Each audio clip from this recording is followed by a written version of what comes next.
শোন, এই কুরবানি ঈদে সবথেকে বড় গরু আমি কুরবানি দিব। এলাকার ধনী ব্যক্তি আমি, বড় কুরবানি না দিলে মানুষ কি বলবে? আর ফ্রিজটাও তো খালি, ভরতে হবে তো।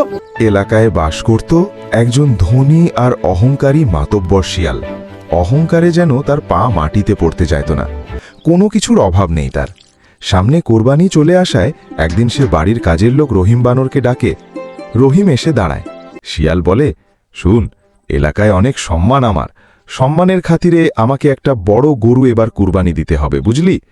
রহিম বলল, আপনি কি কুরবানি মানুষকে খুশি করতে নাকি আল্লাহকে খুশি করার জন্য দেবেন?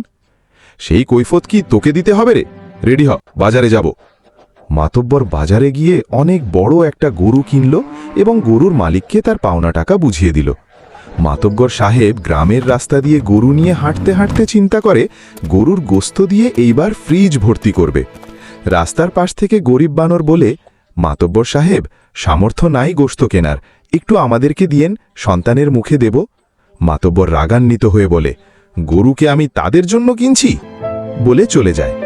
সারাদিন ক্লান্ত পরিশ্রম করায় মাতব্বর সাহেব খুব তাড়াতাড়ি বিছানায় পিঠ লাগায়, সাথে ঘুমিয়ে যায়। ঘুমে স্বপ্নে দেখে ফ্রিজে রাখা গোস্ত থেকে সাপ বের হয়ে আসছে।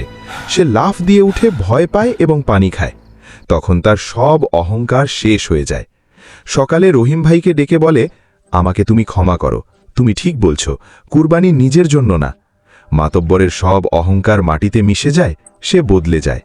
গল্পের শিক্ষা, কোরবানি মানুষকে দেখানোর জন্য না, কোরবানি হলো আল্লাহর সন্তুষ্টির জন্য গরিব দুঃখী সবাইকে নিয়ে উদযাপন করা।